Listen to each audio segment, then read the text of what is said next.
যে দাস নিজের বিদ্রোহের দায়িত্ব নিতে পারে না সে করুণার যোগ্যও নয়। এই কথাটা বলেছেন আফ্রিকার একজন ৩৭ বছর বয়সী ক্যাপ্টেন, যার নাম ইব্রাহিম ট্রাওরে। তিনি পশ্চিম আফ্রিকার একটি ছোট্ট দেশ বুরকিনা ফাসোর রাষ্ট্রপ্রধান। দেখতে সাধারণ সামরিক পোশাক, মাথায় লাল বেরে, হাতে অস্ত্র, কিন্তু এই মানুষটি এমন কিছু করেছেন যা করার সাহস আফ্রিকার খুব কম নেতাই দেখিয়েছেন। ফ্রান্সকে বিতাড়িত করেছেন, দেশের সোনার খনি জাতীয়করণ করেছেন, IMF ও বিশ্ব ব্যাংকের ঋণ প্রত্যাখ্যান করেছেন, আর সরাসরি আমেরিকার বিরুদ্ধে দাঁড়িয়ে গেছেন। আজ পুরো আফ্রিকার তরুণ প্রজন্ম তাকে নিজেদের নায়ক মনে করে, আর পশ্চিমা বিশ্ব তাকে দেখছে তাদের সবচেয়ে বড় হুমকি হিসেবে। এই মানুষটার পুরো গল্প আজ আপনাকে বলবো, তো চলুন শুরু করা যাক।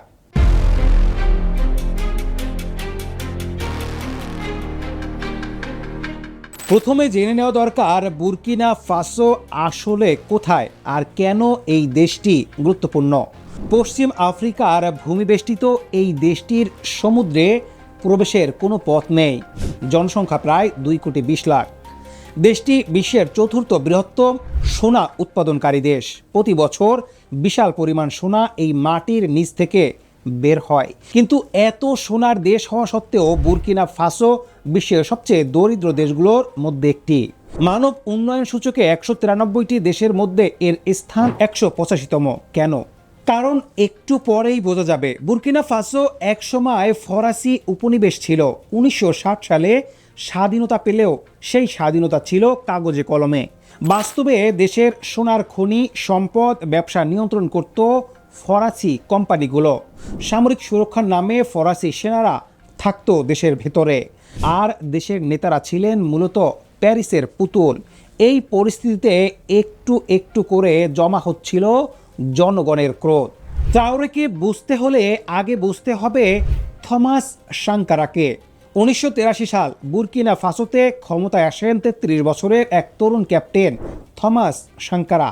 তিনি ছিলেন সেই সময়ের আফ্রিকার সবচেয়ে সাহসী নেতাদের একজন। তিনি বললেন, যে তোমাকে খাওয়ায় সে তোমাকে নিয়ন্ত্রণ করে। IMF ও বিশ্ব ব্যাংকের ঋণ প্রত্যাখ্যান করলেন, নিজের বেতন কমিয়ে নিলেন, দেশের সম্পদ বিদেশি কোম্পানির কাছ থেকে ফিরিয়ে আনার চেষ্টা করলেন। কিন্তু মাত্র 4 বছরের মাথায় 1987 সালে তাকে হত্যা করা হয়। তার ঘনিষ্ঠ বন্ধু ব্লেইজ কমাপাওয়ের নেতৃত্বে, যার পেছনে ছিল ফ্রান্সের মদত। কমাপাওয়ে এরপর টানা 27 বছর ক্ষমতায় থেকে দেশটাকে আবার পশ্চিমা স্বার্থের হাতিয়ার বানিয়ে রাখেন।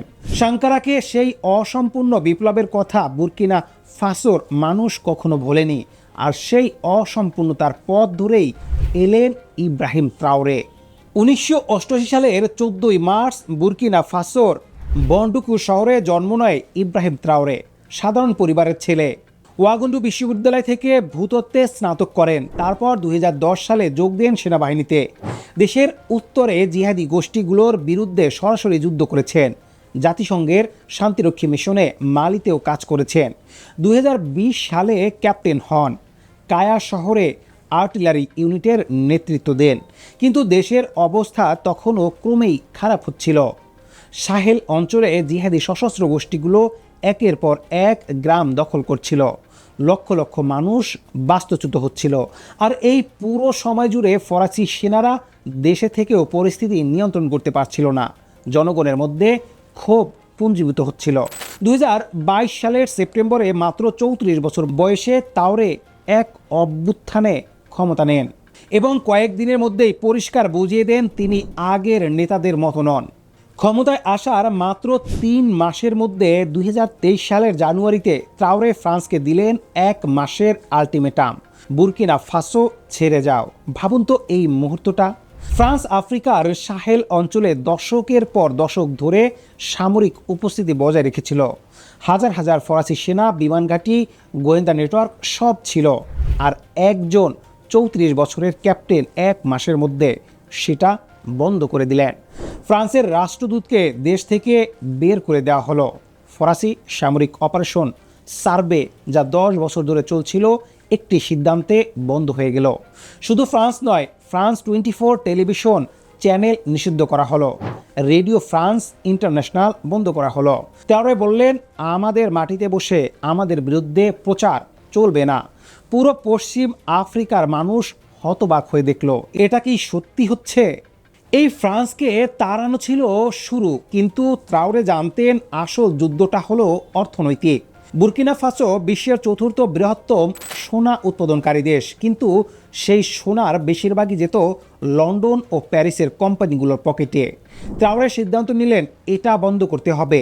2024 সালের আগস্টে লন্ডন তালিকাভুক্ত ব্রিটিশ কোম্পানি এন্ডেভার মাইনিংয়ের দুটো বড় সোনার খনি বাউঙ্গু ও ওয়াংনিয়ন রাষ্ট্রীয় নিয়ন্ত্রণে নিয়ে নেওয়া হলো। 2025 সালের জুনে আরও 5টি সোনার খনি রাষ্ট্রের হাতে এলো। রাষ্ট্রীয় মাইনিং কোম্পানি SOPAMIB তৈরি করা হলো। 2024 সালে রাষ্ট্র নিয়ন্ত্রিত সংস্থা 8 টন সোনা সংগ্রহ করলো, আর 2025 সালে শুধু প্রথম 3 মাসেই 11 টন। এছাড়া অপরিশোধিত সোনা আরও ইউরোপে রপ্তানি না করে দেশেই একটি জাতীয় সোনা পরিশোধনাগার চালু করা হলো, যা বছরে 150 টন সোনা পরিশোধন করতে পারে। ট্রাওরে IMF ও বিশ্ব ব্যাংকের ঋণ প্রত্যাখ্যান করলেন, বিদেশি মালিকানায় কৃষি জমি নিষিদ্ধ করলেন, নিজের বেতন রাখলেন একজন সাধারণ ক্যাপ্টেনের সমান। ট্রাওরে পুতিনকে দেওয়া এক সাক্ষাৎকারে বলেন, প্রথমবারের মতো বুর্কিনা ফাসোর সরকারি কোষাগারে সোনার মজুদ জমা হচ্ছে। কিন্তু সবচেয়ে নাটকীয় মুহূর্তে এলো যখন ট্রাওরে সরাসরি আমেরিকার সাথে মুখোমুখি হলেন।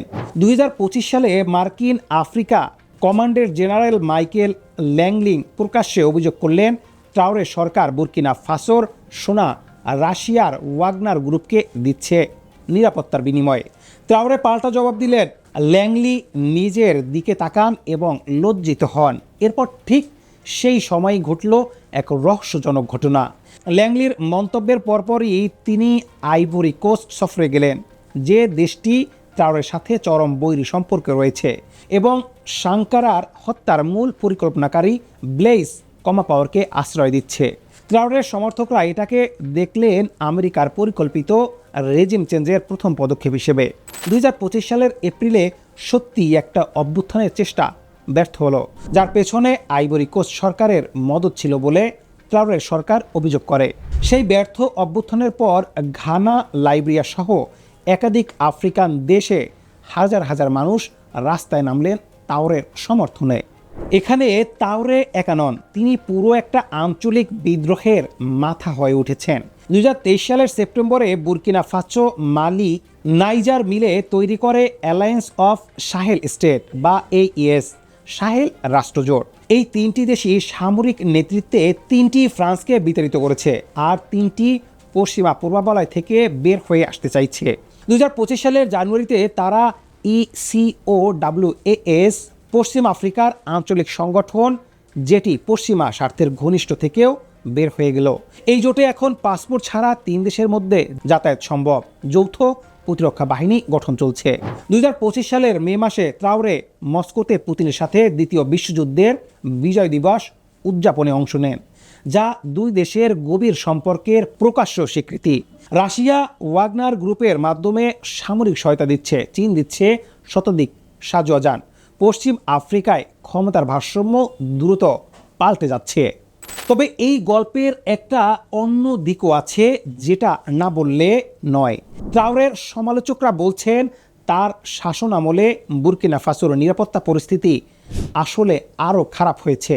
2022 সাল থেকে এখন পর্যন্ত জিহাদি হামলার সংখ্যা 20% বেড়েছে, আর 2022 সালে যেখানে 3621 জন মারা গিয়েছিল, সেখানে 2024 সালে মৃত্যুর সংখ্যা দাঁড়িয়েছে 6389। সাংবাদিকদের গ্রেফতার করা হচ্ছে, বিরোধী মতকে দমন করা হচ্ছে। মানবাধিকার সংস্থাগুলো বলছে সরকারি মিলিশিয়া বাহিনীও গণহত্যায় জড়িত রয়েছে। কিন্তু তার সমর্থকরা বলছে 2025 সালের শেষ নাগাদ জাতীয় সেনাবাহিনী দেশের প্রায় 75% এলাকায় নিয়ন্ত্রণ ফিরিয়ে এনেছে। 2026 সালের মার্চে $64 বিলিয়ন একটি জাতীয় উন্নয়ন পরিকল্পনা ঘোষণা করা হয়েছে। কৃষকদের মধ্যে 400 ট্রাক্টর বিতরণ হয়েছে, মোবাইল ক্লিনিক চালু হয়েছে, নতুন বিমানবন্দর তৈরি হচ্ছে। সত্যটা সম্ভব দুটোর মাঝামাঝি। আন্তর্জাতিক মঞ্চে ত্রাওরে কিন্তু শুধু সাহেল অঞ্চলের নেতা নন, তিনি হয়ে উঠেছেন পুরো আফ্রিকার তরুণ প্রজন্মের প্রতীক। নাইরোবির বাসে তার ছবি, সোশ্যাল মিডিয়ায় তার বক্তৃতার ক্লিপ কোটি কোটি বার শেয়ার হচ্ছে। আফ্রিকার তরুণরা বলছে এই মানুষটা প্রথমবার বুঝিয়ে দিয়েছেন আফ্রিকা চাইলে না বলতে পারে। 2025 সালের মে মাসে ইনস্টিটিউট অফ সিকিউরিটি স্টাডিজের বিশ্লেষক তাকে সম্ভবত আফ্রিকার সবচেয়ে জনপ্রিয় রাষ্ট্রপ্রধান হিসেবে বর্ণনা করেছেন। তুলনাটা আসছে সেই থমাস সাঙ্কারার সাথে, যার স্বপ্ন 1987 সালে একটা বুলেট শেষ করে দিয়েছিল। ট্রাওরে নিজেও সাঙ্কারার পোশাক পরেন, তার উদ্ধৃতি দেন, তার আদর্শ বুকে ধারণ করেন। তবে একটা অস্বস্তিকর প্রশ্নও থেকে যায়। সাঙ্কারার পরিণতি যারা ভুলেননি তারা ভাবছেন এই বিদ্রোহ কতদিন টিকবে।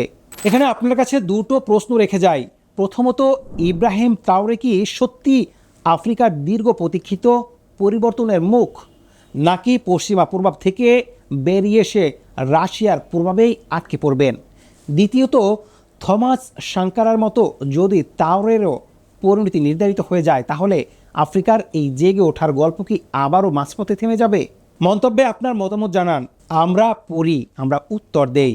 পশ্চিমা মিডিয়া ট্রাওরেকে শুধু একজন সামরিক স্বৈরশাসক হিসেবে দেখতে চায়, কিন্তু তার পেছনের আসল গল্প আফ্রিকার দশকের পর দশকের শোষণ, সম্পদ লুট আর ক্ষোভের ইতিহাস প্রায়ই আড়াল করা হয়।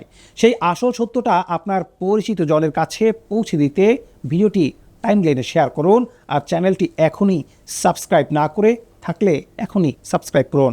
ততদিন পর্যন্ত সত্যের পক্ষে থাকুন, সতর্ক থাকুন। আল্লাহ হাফেজ।